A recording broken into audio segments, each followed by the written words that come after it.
Hi guys, what's up. Welcome back to our YouTube channel जिसका नाम है target for IQ. चलिए GK की सीरीज में हम अगला क्वेश्चन पढ़ते हैं। पहला क्वेश्चन है आपके सामने, कौन देश का पहला संस्थान बन गया है जहां सांख्यिकी व डाटा विज्ञान की पढ़ाई कराई जाती है? ऑब्वियसली बात है भाई साहब, ये कोई आईआईटी वगैरह ही है। करेक्ट आंसर लेकिन क्या है इसमें? आईआईटी कानपुर। आईआईटी कानपुर कहाँ है? अपने यूपी में। क्लियर? किस स्टेशन के बीच दिव्य काशी यात्रा ट्रेन चलाई जा रही है? ये काशी जो है, काशी को क्या बोलते हैं? वाराणसी। तो सब में वाराणसी दिया हुआ है। अब ये देखना है कि कहाँ से कहाँ तक चली। तो करेक्ट आंसर आपका क्या है? दिल्ली। जो ये दिव्य काशी यात्रा चलाई जा रही है, ये दिल्ली से बनारस के बीच में चलाई जा रही है। क्लियर? चलिए नेक्स्ट आगे बढ़ते हैं। देखिए इसके पहले मैंने 2 वीडियो और बनाया हुआ है आप लोगों के लिए, जो यूपी एपीओ के लिए स्पेशली है, जहाँ पे यूपी से रिलेटेड ज्यादा क्वेश्चन आपके पास हैं, तो उसको भी आप एक बार रिफर कर लीजिए। क्लियर? चलिए, लखनऊ फ्रेंचाइजी ने आईपीएल के लिए अपनी टीम का नाम क्या रखा? जैसे आप लोगों को पता है ही कि लखनऊ जो है वो भी अपना एक आईपीएल टीम बना ली है। तो इसमें नाम क्या है? लखनऊ नवाब, ओरिज, Lucknow pirates, Lucknow super giants या योगी राज? अपने सीएम साहब क्या है? योगी राज है। तो सबको लगेगा लखनऊ योगी राज हो सकता है, लेकिन नहीं। सीएम साहब अपने नाम पे नहीं रखे, उन्होंने रखा है Lucknow super giants. Clear? Next, किस क्षेत्र विख्यात पंडित बिरजू महाराज का निधन हो गया? बिरजू महाराज जो थे वो किस लिए फेमस थे? वो किस फील्ड में थे? भैया वो कथक में थे। नृत्य होता है कथक एक, उसमें थे। ठीक। अगर आप इसका पीडीएफ चाहते हैं तो आप मेरे टेलीग्राम चैनल को ज्वाइन कर सकते हैं, जिसका नाम है सत्यम शुक्ला जुडिशरी एक। वहां पे मैं ऐसे करंट के, हिस्ट्री के और बाकी तमाम चीजों के मैं वहां पे एमसीक्यूज भी कराता रहता हूँ, क्विज कराता रहता हूँ। चलिए नेक्स्ट है, भारत की पहली पैरा बैडमिंटन एकेडमी कहाँ स्थापित की गई है? यूपी में ही है, क्योंकि ये यूपी स्पेशल का क्वेश्चन है। तो कहाँ पे की गई है? लखनऊ। ध्यान दीजिएगा, पैरा बैडमिंटन की बात कर रहा है, सिर्फ बैडमिंटन नहीं, पैरा बैडमिंटन एकेडमी की स्थापित कहाँ की गई है? तो लखनऊ। क्लियर? चलिए नेक्स्ट, किस राज्य के मैनपुरी का सैनिक स्कूल अब जनरल बिपिन रावत के नाम पे रख दिया गया है या उसके नाम पे जाना जाएगा? तो देखिए, राज्य की बात पूछा है तो आपको पता ही है मैनपुरी कहाँ है, उत्तर प्रदेश में है। लेकिन अगर क्वेश्चन में आपसे ये पूछ लिया गया कि उत्तर प्रदेश के किस शहर में या कहाँ का सैनिक सैनिक स्कूल अब जनरल विपिन रावत के नाम पे रख दिया गया है, तो भैया आपको मैनपुरी भी याद रखना है। एक क्वेश्चन में देखिए आपको कितने क्वेश्चन मिलते हैं।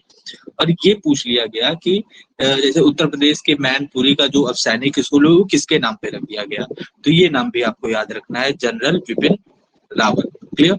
चल, तो ये सब थोड़ा सा जो पॉइंट्स है, क्वेश्चन के अंदर भी कैसे क्वेश्चन मिलता है वो थोड़ा सा ध्यान दीजिएगा आप लोग।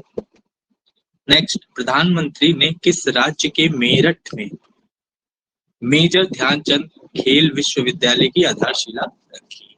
तो भैया मेरठ आप लोगों को पता है, मेरठ अपने यूपी में है। अब सेम जैसा कि मैंने आपको बताया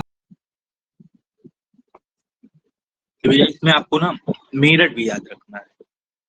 क्वेश्चन ऐसे भी पूछ सकते हैं ना, यूपी के किस शहर में मेजर ध्यानचंद खेल विश्वविद्यालय की आधारशिला रखी गई है, तो आपको मेरठ भी याद रखना चाहिए। और ये भी पूछ लिया कि किसके नाम पे, तो भैया मेजर ध्यानचंद जी के नाम पे रखी गई। क्लियर? इन सब बातों का थोड़ा सा आप ध्यान रखिएगा। चलिए आगे बढ़ते हैं। नेक्स्ट है आपके सामने, रेलवे बोर्ड रेलवे बोर्ड के नए अध्यक्ष किसे नियुक्त किए गए? तो भैया सीधा सा आंसर है वी के त्रिपाठी जी, तिवारी साहब। त्रिपाठी और तिवारी एक ही होते हैं ना, वही भैया ये। नेक्स्ट, उत्तर प्रदेश राज्य के किस जनपद, देखिए अब यहाँ पे जनपद पूछ लिया है। जैसे मैंने पीछे आपको बताया था, वहां पे जनपद पहले ही दे दिया था, फिर राज्य पूछा था। तो अगर जनपद दे दिया, राज्य पूछ लिया तो आप इजिली बता देंगे। यहाँ पे राज्य पूछ लिया है राज्य दे दिया गया है और जनपद के बारे में पूछ लिया है, तो ये थोड़ा सा ट्रिकी या टफ क्वेश्चन हो जाता है, तो इसी का ध्यान दीजिएगा आप लोग। उत्तर प्रदेश राज्य के किस जनपद में लाल खड़िया मिट्टी या गाढ़े लाल रंग से आदिम काल के मनुष्य द्वारा बनाई गई रेखाकृतियां प्राप्त की गई हैं? कहाँ प्राप्त की गई हैं? तो भैया अपने मिर्जापुर। नेक्स्ट, निम्नलिखित में से किन क्रांतिकारियों की जन्मभूमि उत्तर प्रदेश? चंद्रशेखर आजाद, राम प्रसाद बिस्मिल, राजेंद्र लाहिड़ी, राजा महेंद्र प्रताप, लाला हरदयाल, बटुकेश्वर दत्त। सभी लोग जो हैं, ये जितने भी लोग हैं, सबकी जन्म भूमि कहाँ है? तो भैया अपना उत्तर प्रदेश। तो करेक्ट आंसर क्या हुआ? सभी, all of the above. Uttar Pradesh की प्रथम विधानसभा का गठन कब हुआ था? देखिए, यूपी से रिलेटेड जो भी मुझे इंपॉर्टेंट क्वेश्चन लगेंगे आपके लिए, जो कभी या तो आए हैं या जिसके चांसेस है आने के लिए, मैं वो सब कवर करूंगा। उत्तर प्रदेश की प्रथम विधानसभा का गठन कब हुआ था? यह 8 मार्च 1952, 8 ऑफ मार्च 1952 को। सॉरी। नेक्स्ट, खेल के समान उत्तर प्रदेश राज्य के किन स्थानों पे बनाए जाते हैं? देखिए, मैं इसी तरीके के लिए क्वेश्चन लेकर आ रहा हूँ। किसी में मैंने पूछ लिया है कि राज्य कहाँ है, या किसी में मैंने पूछ लिया है आपसे कि जनपद कहाँ है, स्थान कहाँ है। जैसे इसमें मैंने डायरेक्ट आपसे पूछा यूपी में कौन सा ऐसा जहाँ है जहाँ पे खेल के समान, जैसे क्रिकेट फुटबॉल वगैरह आप लोग खेलते हैं ना, तो उसके समान कहाँ मिलते हैं? तो भैया मेरठ और आगरा। नेक्स्ट, उत्तर प्रदेश की कुल आय का कितना प्रतिशत भाग कृषि से प्राप्त होता है? कृषि से यूपी का जितना भी आय है वो कितना परसेंट प्राप्त होता है? तो भैया 68%, याद रखिएगा ये। नेक्स्ट है, उत्तर प्रदेश राजकीय चिन्ह क्या है? सारे स्टेट का अपना अपना एक राजकीय चिन्ह है, तो यूपी का क्या है? यूपी का भैया अपना मछली है, मछली जल की रानी है। नेक्स्ट, 30 जून, देखिए ये याद रखिएगा, 30 जून को इसरो द्वारा लॉन्च किए गए रॉकेट का क्या नाम था? तो सीधा सा आंसर है PSLV C-53। ध्यान दीजिएगा, इससे ना मिलता जुलता आपको बहुत नाम दिख जाएगा। देखिए इसी में दिया है PSLV D1, तो ये याद रखिएगा C-53। नेक्स्ट, G7 शिखर सम्मेलन 2022 का आयोजन किसने किया था? भैया जर्मनी ने।